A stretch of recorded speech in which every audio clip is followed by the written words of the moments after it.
नमस्कार, अटल न्यूज में आपका स्वागत है और मैं आपसे मुखातिब हूँ समीर अब्बास। ये और बात है आंधी हमारे बस में नहीं, ये और बात है आंधी हमारे बस में नहीं, मगर चिराग जलाना तो इख्तियार में है। ये शेर बहुत कुछ कहता है और ख़ास तौर से बीमारियों के लिए बहुत कुछ कहता है। जाहिर सी बात है, आज की भागदौड़ बड़ी ज़िंदगी, खान पान और जो तमाम चीज़ें हैं वो इंसान के जिस्म में तमाम बीमारी पैदा कर रही हैं, लेकिन उसको बेहतर करने का काम एक डॉक्टर करता है और डॉक्टर बहुत कुछ कर सकता है। वक्त के साथ साथ साइंस ने तरक्की की और बहुत सारी मुकाम और बुलंदी हासिल की हैं। इसी वजह को लेकर और लगातार हम डॉक्टरों के बीच जाते हैं। अब मौसम का मिजाज सियासी के अलावा कहीं ना कहीं ठंडक की तरफ भी बढ़ रहा है।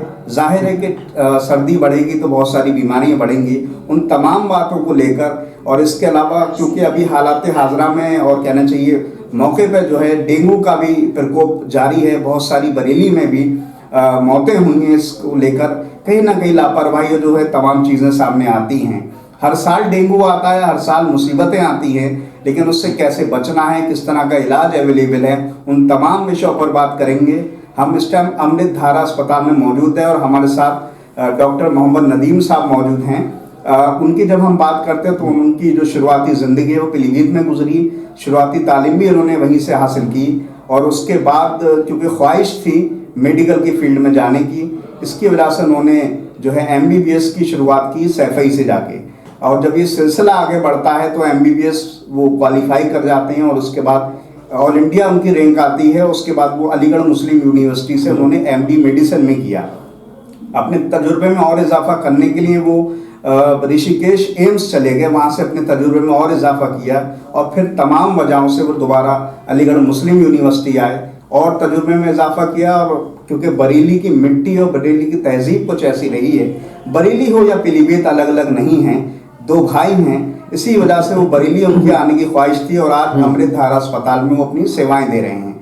आज हमारे साथ मौजूद हैं। हमारे जो दो विषय हैं वो डेंगू है और इसके अलावा जो है सर्दी में जिस तरह की डिजीज़ बढ़ रही है, उन तमाम विषयों को लेकर हम बात करेंगे। बहुत सारी बातें हैं करने को, लंबाई का आपका तजुर्बा रहा है। मैं शुरुआत यहाँ से करूँगा। एक तजुर्बा जो आपका पूरा, आपने 2015 में जो है शुरुआत की थी MD की और 18 में आपका मुकम्मल हुआ। उससे पहले लगातार आप 8-10 साल, क्योंकि MBBS और तैयारी बड़ा लंबा अरसा होता है, एक डॉक्टर बनने में, पूरा मुकम्मल बनने में 10 से 12 साल का समय लगता है। ये पूरी जो जर्नी है, अगर इस सफ़र को हम देखें तो किस तरह से आप कहना चाहेंगे? अच्छा तो उस पर कहें, उसके बाद हम विषय पर आएंगे। ये देखिए, मेडिकल लाइन का थोड़ा सा सफ़र बड़ा लंबा रहता है और इसमें पूरा जैसा आपने बताया कि 8 से 10 साल पूरा complete MBBS plus MD plus 1-2 साल बीच में तैयारी करने में भी लग जाते हैं, क्योंकि कंपटीशन बहुत टफ है। MD का कंपटीशन बहुत टफ है। तो वो मेरा भी दूसरे अटैम्प्ट में जो है कंप्लीट, मतलब मैंने क्वालिफाई किया था उससे, माशाल्लाह हमारी रैंक अच्छी थी। तो हमने ऑल इंडिया कोटे के थ्रू MD मेडिसिन अलीगढ़ जेल मेडिकल कॉलेज अलीगढ़ में एडमिशन लिया था 2015 में और 2018 में कंप्लीट हो गया था। उसके बाद में एम्स ऋषिकेश गया, वहाँ मैंने 1 साल सीनियर रेजिडेंसी की। उसके बाद मैं अलीगढ़ में सीनियर रेजिडेंसी की और फिर लास्ट ईयर मैंने as a assistant professor SRMS Rammurti medical college में एज ए असिस्टेंट प्रोफेसर 1 साल काम किया है। और उसके बाद से फिर मैंने ये 4 नवंबर इसे भी रिसेंटली में अमृत धारा ज्वाइन किया है एज ए कंसल्टेंट फिजिशियन। जी, बहुत सारी, अब हम थोड़ा विषय पर आते हैं। हम शुरुआत डेंगू से करना चाहते हैं। नाम ही कुछ ऐसा है, नामी को सुन के कहने से डर सा लगता है। डर को किस तरह से भगाना चाहेंगे लोगों के जहन से, दिल से, हमारे माशरे से, हमारे समाज से? क्योंकि डेंगू को लेकर आज भी बहुत सारी गलतफहमी है। इलाज आ गया लेकिन लापरवाही हमारी हो जाती है, प्लेटलेट्स गिर जाती हैं, तमाम चीज़ें। पूरा अगर डिफाइन करना चाहें तो किस तरह से? डेंगू देखिए एक तरीके से वायरस का इन्फेक्शन है और जो एक एडीज एजिप्टाई मच्छर है उसके काटने से होता है। इसका जो सीज़न होता है अक्टूबर से लेके और 20 से 25 नवंबर तक चलता है। तो जो इसका 1 या 1.5 महीने का पूरा रहता है, जो भी सीज़न रहता है डेंगू का। बट डेंगू में मेनली क्या जो कॉम्प्लिकेशंस होते हैं, इसमें प्लेटलेट्स कम हो जाती हैं और प्लेटलेट्स की कम होने की वजह से ब्लीडिंग का रिस्क रहता है। अब उसमें ये लोगों में ना पैनिक बहुत ज़्यादा है इसका कि डेंगू हो गया तो मतलब फिर प्लेटलेट्स अगर कम हो गई तो इसका मतलब ब्लीडिंग हो ही जाएगी। ऐसा कुछ नहीं है, ठीक है। डेंगू बहुत ही एक अनप्रेडिक्टेबल डिजीज़ है। तो ये कॉम्प्लिकेशन किसी को भी हो जाता है, मतलब ये ज़रूरी नहीं है कि प्लेटलेट्स आपकी जो है 1 लाख है तो उस पर भी कॉम्प्लिकेशन हो जाता है, और अगर 5000 प्लेटलेट काउंट है उस पर कॉम्प्लिकेशन नहीं होता है, तो वो थोड़ा सा अनप्रेडिक्टेबल डिजीज़ है। बट इसमें थोड़ा सा अवेयरनेस की ज़रूरत है, लाइटली नहीं लेना है। अगर पेशेंट को सिम्टम्स हो रहे हैं, इसके जो मेनली जो वार्निंग साइन होते हैं उस पर बड़ा गौर करना होता है। डेंगू में फीवर आता है और जो इसके वार्निंग साइन है कि रिकरेंट वोमिटिंग होना, बार बार वोमिटिंग हो जाना, एब्डोमिनल पेन होना, ठीक है, ब्लड प्रेशर का गिर जाना और फ्लूइड का लीकेज हो जाना, मतलब एसाइटिस हो जाता है और प्लूरल इफ्यूजन हो जाता है, और कभी कभी जो इनकेफेलाइटिस होती है और एक्यूट लिवर फेलियर हो जाता है। ये सारे वार्निंग साइन है, या कहीं से ब्लीडिंग हो जाए तो इस पे आपको जो है गौर करना है, एक अच्छे हॉस्पिटल में जाना है और एडमिट हो जाना है। मतलब ये नहीं है कि बिल्कुल आप लास्ट स्टेज में आ रहे हो, पहले आपने लोकल डॉक्टर्स को दिखाया एज ए जाड़ा बुखार करके और सारे कॉम्प्लिकेशन हो गए, फिर आप बड़े हॉस्पिटल में आते हो और उसमें जब सब बहुत सारे कॉम्प्लिकेशन हो जाते हैं, ब्लड प्रेशर गिर जाता है या जो है ब्लीडिंग बहुत ज़्यादा सीवियर होने लगती है, एंजाइम्स, लिवर एंजाइम्स इतने बढ़ जाते हैं कि वो थाउजेंड्स में चले जाते हैं, तो वही पेशेंट कॉम्प्लिकेट कर जाते हैं। तो कहने का मतलब ये है, अगर आप शुरू में ही गौर कर लें तो ये सारे कॉम्प्लिकेशंस, प्रिवेंशंस जो है कॉम्प्लिकेशंस रोके जा सकते हैं। अच्छा, मैं ये आपसे जानना चाहता हूँ, ये प्लेटलेट्स का क्या मामला है? ये बार बार जहन में लोगों को आता है कि भाई 20,000 से कम हो गई, 1 लाख से कम हो गई, ये इसको अगर थोड़ा सा बताएं, क्योंकि आम आवाम के लिए एक बड़ी मामला हो जाता है, फिर वो खून ढूंढते फिरते हैं, इस सब बारे में थोड़ा सा। प्लेटलेट्स का देखिए, ये नॉर्मल प्लेटलेट्स की होती है, वो 1.5 लाख से लेकर 4 लाख तक होती है, ठीक है। तो डेंगू का जो है वो 3 फेजेस में ये डिजीज प्रोग्रेस करती है। शुरू के 3 दिन होते हैं, फेब्राइल फेज होती है जिसमें पेशेंट को फीवर आता है, और 3 to 7 डेज तक होती है, वो होती है क्रिटिकल फेज, ठीक है, और 7 डेज के आगे होती है रिकवरी फेज। तो सारे जो कॉम्प्लिकेशन होते हैं 3 to 7 डेज के बीच में ही होते हैं क्रिटिकल फेज में। तो इसमें पेशेंट की प्लेटलेट जो है वो डाउन होना शुरू हो जाती है, मतलब 3 से लेके 7 दिन तक। तो उसमें प्लेटलेट कितनी डाउन होंगी ये डॉक्टर्स को भी नहीं पता है, मरीज को भी नहीं पता है, बट ये है कि 3 दिन के बाद से हम डेली प्लेटलेट काउंट कराना शुरू कर देते हैं। पेशेंट की किसी पेशेंट की जो है 80,000 या 50,000 तक की गिरती है, उसके बाद में वो रिकवरी शुरू हो जाती है। तो उसमें कोई प्लेटलेट चढ़ाने की ज़रूरत नहीं है। प्लेटलेट चढ़ाने का इंडिकेशन जो है वो या तो 10,000 से नीचे प्लेटलेट्स गिर जाए या कहीं से ब्लीडिंग हो जाए, इर्रिस्पेक्टिव ऑफ प्लेटलेट काउंट, ठीक है, तो प्लेटलेट ट्रांसफ्यूज करनी होती है। वरना 10,000 तक सिर्फ और सिर्फ हम जो है वो वेट एंड वॉच ही करना होता है। और अगर आप ये कहेंगे कि भाई साहब आप जो है 10,000 तक क्यों वेट कर रहे हैं, पहले क्यों नहीं आपने प्लेटलेट चढ़ाए, ठीक है, तो अगर हम पहले प्लेटलेट चढ़ाएंगे तो वो क्या होता है, एंटीबॉडीज बन जाती हैं बॉडीज के अंदर। तो जो हमने जो प्लेटलेट चढ़ाई ना वो टूट जाती हैं, तो हम जो प्लेटलेट चढ़ा रहे हैं वो फिर कम हो जाएगी अगले नेक्स्ट 24 आवर्स में। और जब वो टूटती है तो उससे कभी कभी होता है हाइपर सेंसिटिविटी रिएक्शन हो जाती है, ठीक है, बॉडी के अंदर हाइपर सेंसिटिविटी रिएक्शन हो जाती है, तो उसके कॉम्प्लिकेशन से जो है पेशेंट को कॉम्प्लिकेशन हो जाते हैं।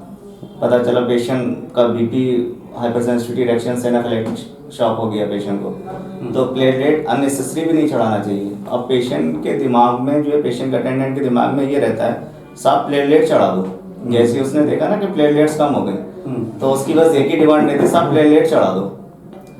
तो वो डॉक्टर्स को ही पता है कि कब चढ़ाना है प्लेटलेट्स, और चढ़ाने के और ना चढ़ाने के क्या नुकसान आते हैं। तो अननेसेसरी मतलब डॉक्टर्स के ऊपर दबाव ना डाला जाए, मतलब कि कब प्लेटलेट चढ़ाना है। तो वो डॉक्टर ही डिसाइड करेगा कि पेशेंट को कब नीड है प्लेटलेट्स की, तो वो खुद पेशेंट के अटेंडेंट को बता देगा कि भाई साहब अब आपके मरीज को प्लेटलेट की ज़रूरत है और अर्जेंट इंतजाम कर लीजिए। ये है कि मतलब पैनिक नहीं होना है इसमें कि आपकी जो है 50,000 हो गई, 40,000 हो गई या 30,000 हो गई और पेशेंट को कोई कॉम्प्लिकेशन नहीं है, तो कोई ज़रूरत नहीं है प्लेटलेट चढ़ाने की। और इंडिकेशन 2 ही हैं, या तो कहीं से ब्लीडिंग हो रही हो इर्रिस्पेक्टिव ऑफ प्लेटलेट काउंट, उसमें फिर प्लेटलेट काउंट नहीं देखते हैं कि 80,000 है या 5,000 है या 1 लाख है, फिर आपको प्लेटलेट चढ़ाना ही चढ़ाना है, या फिर जो है 10,000 से कम प्लेटलेट काउंट है तब प्लेटलेट चढ़ाना है। आपने मोटा मोटी 2-3 चीज़ें बताई, लक्षण बता दिए आपने, प्लेटलेट्स के बारे में बता दिया। अब इलाज की अगर हम प्रक्रिया को समझना चाहें तो वो किस तरह से? इलाज का जो मेनली डेंगू का इलाज है वो सिम्टोमेटिक इलाज है। सिम्टोमेटिक मीन्स पेशेंट को जो भी परेशानियां हो रही हैं, बुखार है बुखार का इलाज करेंगे, ठीक है, पेट में दर्द है उल्टी हो रही है उसका इलाज करेंगे। डेंगू के लिए स्पेसिफिक कोई इलाज नहीं है, कोई ऐसी एंटीबायोटिक्स नहीं है कि आप या कोई ऐसा इंजेक्शन नहीं है कि भाई मैं इंजेक्शन लगा दूं या कोई ऐसी दवा दे दूं कि प्लेटलेट चढ़ जाए। ठीक है, उसका सिर्फ एक ही इलाज है, प्लेटलेट्स कम हो गई हैं तो हमें प्लेटलेट ट्रांसफ्यूज करना है, और जो भी कॉम्प्लिकेशन है वेट एंड वॉच करना है, और उन पे जो है हमें नज़र रखना है कि इन्हें कॉम्प्लिकेशन हो रहा है तो हमें इन्हें तुरंत मैनेज करना है। ये मोटा मोटा इसका इलाज है डेंगू। जी, अब मैं थोड़ा सा और एक चीज़ और, इसमें मेन जो रोल है वो आईवी फ्लूइड्स का है। अच्छा, इसके बारे में थोड़ा सा। हाँ, डेंगू में जो है पानी की कमी नहीं होनी चाहिए। अच्छा, ठीक है, तो जो आईवी फ्लूइड जो है वो हम एक उसमें होता है हेमाटोक्रिट, सीबीसी की जब हम जांच कराते हैं तो उसमें हेमाटोक्रिट होता है, तो उसी को देख के हम आईवी फ्लूइड्स देते हैं। कितना देना है वो डॉक्टर डिसाइड करता है हेमाटोक्रिट की वैल्यूज देख कर, कि पेशेंट को 2 लीटर फ्लूइड लगाना है, 3 लीटर फ्लूइड लगाना है या फ्लूइड कम करना है, तो वो हम हेमाटोक्रिट वैल्यूज देख के ही डिसाइड करते हैं। तो मेन जो है वो इसका जो ट्रीटमेंट पार्ट है वो आईवी फ्लूइड जो है वो बहुत ज़रूरी है, उसको जो है बैलेंस करना होता है, ना ज़्यादा चढ़ाना है ना कम चढ़ाना है। तो एक अच्छा जो फिजिशियन है वही इस चीज़ को समझ पाता है और उसी हिसाब से वो फ्लूइड देता है। जी, बहुत ही ज़बरदस्त शब्दों में आपने बड़ा कहना चाहिए सब बात को एक एक करके बताया। मैं थोड़ा सा दूसरे विषय पर आता हूँ। मौसम में तब्दीली हो रही है जी। वैसे तो सियासी पारा भी गर्म हो रहा है, मैं उधर नहीं जाऊँगा। सर्दी का मौसम बढ़ रहा है, बहुत सारी प्रॉब्लम क्रिएट होती हैं, निमोनिया होती है, दिमाग से रिलेटेड बहुत सारी परेशानियाँ आती हैं। मैं चाहता हूँ एक बार जो विषय इसमें ज़्यादा आते हैं उन पर थोड़ा रोशनी डालें, उसके बाद हम एक एक करके बातचीत करें। जी समीर भाई, इस वक्त जो है लगभग एंड ऑफ नवंबर है, तो डेंगू तो लगभग ख़त्म हो रहा है। डेंगू जो है 20 से 25 नवंबर तक रहता है। अब तो जो एक आध पहले का केसेस है वही आ रहा है, नए केसेस नहीं आ रहे हैं। इस वक्त जो ठंड के मौसम में जो बीमारियां शुरू होंगी, तो इसमें एक तो जो सांस संबंधी बीमारियां हैं, पेशेंट को सीओपीडी है, एस्थमा है, ठीक है, तो ये वाले पेशेंट बहुत आते हैं इस वक्त ठंड के मौसम में। या जिस पेशेंट को ब्लड प्रेशर है, बीपी की दवा नहीं खा रहे हैं पेशेंट, तो एकदम सडन ब्लड प्रेशर राइज करता है। ठंड में क्या होता है, वैसो कंस्ट्रिक्शन हो जाता है, वेसल जो होती हैं, जो खून की धमनियाँ होती हैं ना, उसमें वैसो कंस्ट्रिक्शन होता है, इससे ब्लड प्रेशर एकदम राइज कर जाता है। तो पता चला ब्लड प्रेशर के नॉन पेशेंट हैं और मेडिकेशन नहीं ले रहे हैं, तो एकदम ब्लड शूट अप करता है और ब्रेन हेमरेज हो जाता है। ठीक है, तो इस वक्त ठंड के मौसम में जो पेशेंट आते हैं वो ब्रेन हेमरेज वाले, स्ट्रोक वाले और एमआई वाले, मायोकार्डियल इंफार्क्शन वाले, जिन्हें एकदम कहते हैं हार्ट अटैक हो गया, ये पेशेंट इस वक्त ज़्यादा आते हैं ठंड के मौसम में। तो जो भी पेशेंट हैं, मैं आपके माध्यम से कहना चाह रहा हूँ कि जो भी पेशेंट ब्लड प्रेशर वाले हैं या हार्ट वाले हैं, वो अपनी मेडिकेशन ना छोड़ें और अपने डॉक्टर से प्रॉपर कंसल्ट करें कि हमारी डोज तो नहीं बढ़ाना है। अगर जो मेडिकेशन ले रहे हैं उस पर कंट्रोल नहीं है ब्लड प्रेशर, तो उनकी मेडिसिन बढ़ाई जाएंगी। कुछ पेशेंट ऐसे होते हैं कि जब ब्लड प्रेशर बढ़ता है तभी वो दवा खाते हैं। मैक्सिमम लोगों का यही होता है हिस्ट्री कि पेशेंट स्ट्रोक लेके आया, पूछते हैं भाई आपको ब्लड प्रेशर की शिकायत है, वो कहते हैं हाँ डॉक्टर साहब, हम 3 साल से दवा रेगुलर खाते नहीं, जब ब्लड प्रेशर बढ़ता है तभी हम लेते हैं। इरेगुलर मेडिकेशन वाले सारे कॉम्प्लिकेशन उन्हीं मरीजों को होते हैं। अगर रेगुलर मेडिकेशन पे हैं, डॉक्टर से कंसल्ट कर रहे हैं वो, और तो उनका डॉक्टर अगर उस ब्लड जो भी मेडिकेशन चली उस पर अगर कंट्रोल नहीं है तो उनकी डोज बढ़ाई जाएगी। तो इस वक्त जो है यही 2-3 परेशानियाँ जो है ठंड के मौसम में ज़्यादा होती हैं। सांस संबंधी परेशानियाँ, ब्रेन स्ट्रोक या ब्रेन हेमरेज, और तीसरा जो है ये हार्ट अटैक। ठीक है, मैं तीनों बातों को अगर मैं एक में जोड़ता हुआ ये कह दूं कि अब बचने का क्या तरीका है, क्योंकि सर्दी तो आए, मौसम में उतार चढ़ाव भी रहेगा, कभी धूप होगी, कभी छाँव होगी, कभी पारा 0 के आसपास भी पहुँचे। किस तरह से बचने का यही है, अगर पेशेंट नॉन हाइपरटेंसिव है, डायबिटीज़ है, या किसी पेशेंट को हार्ट संबंधी परेशानियाँ है, पहले से अटैक पड़ चुका है और उनकी मेडिकेशन चल रही है, तो प्लीज़ वो दवाई ना छोड़े। ठीक है, और अगर पेशेंट को पहले से हाइपरटेंशन वगैरह नहीं है बट अब बढ़ने लगा है, तो डॉक्टर से कंसल्ट करें और मेडिकेशन बस शुरू कर दें। ये नहीं कि भाई लोकल जगह दिखा दिया उन्होंने और उन्होंने देखा अच्छा ब्लड प्रेशर बढ़ा हुआ 180 वही 100 ब्लड प्रेशर, उन्होंने एक टैबलेट दे दी, ये आप ले लो। तो ये जाड़ा बुखार तो है नहीं कि आपने 3 दिन दवा खाई और जो है उसके बाद सही हो गए। तो इसकी जो है रेगुलर दवा खानी होती है। ब्लड प्रेशर हो गया, शुगर हो गया, मरीजों के साथ में यही होता है। वो क्या करते हैं, जब ब्लड प्रेशर बढ़ता है या शुगर बढ़ती है तभी दवा लेते हैं, बाकी वो जो है फिर वो देसी नुस्खे पे आ जाते हैं। तो ये बहुत हार्मफुल है पेशेंट के लिए। मतलब जाड़ों में ये चीज़ का ज़्यादा ध्यान देना है। ठीक है, अगर मेडिकेशन चल रही है उनकी तो प्रॉपर मेडिकेशन ले। अच्छा, अगर शुगर है और बीपी की और जो हार्ट की प्रॉब्लम है, अच्छा अच्छा वो बिल्कुल कंट्रोल रखना है हमें। अच्छा। अगर अनकंट्रोल है तो तुरंत अपने जो है जो भी उन्हें डॉक्टर ट्रीट कर रहे हैं उनसे जाके मिले अपने ट्रीटिंग फिजिशियन से। जी जी जी। कोई और अगर इस सिलसिले में मैसेज देना चाहते हैं तो दे सकते हैं। तो मैसेज तो यही है कि जो भी लोग हैं जिनका अनकंट्रोल हाइपरटेंशन है, अनकंट्रोल जो है ब्लड शुगर है, तो वो प्रॉपर ट्रीटमेंट लें और अपनी जो है मेडिकेशंस को प्रॉपर लें और अपनी जो भी ये ब्लड प्रेशर शुगर को कंट्रोल करें by consulting with treating physician. बस एक आखिरी बात इन चीज़ों से हटके मैं पूछना चाह रहा हूँ आपसे ज़ाती तौर पे, एक बहुत ज़िंदगी का पार्ट मनोरंजन भी होता है। जी। एंटरटेनमेंट के बिना ज़िंदगी अधूरी है। बिल्कुल। कोई परिवार के साथ करता है, कोई म्यूज़िक का शौक़ होता है, किसी को शायरी का शौक़ होता है। और बरेली के पास के पीलीभीत के रहने वाले किस तरह का शौक़ है? मूवीज़ देखने का शौक़ है वैसे मुझे, लेकिन इस वक्त तो कोविड के बाद से सारे थिएटर्स बंद हैं, मॉल बंद हैं, तो अब तो मोबाइल पे या जो है अपने लैपटॉप पे मूवी वगैरह देख के एंटरटेन कर लेते हैं। पुरानी फिल्में देखते जी, पुरानी और नई दोनों ही देखता हूँ। हैं? अच्छा अच्छा जी जी। पुरानी में अगर कोई पसंद हो थोड़ा बता सकते? पुरानी मूवी में जैसे DDLJ मूवी थी, वो अच्छी पसंद थी, ठीक है। और पुरानी में जाएंगे शोले मूवी जो है वो पसंद है, ठीक है। फिर ये नए में जो है 3 इडियट्स बहुत पसंद थी, आमिर खान की।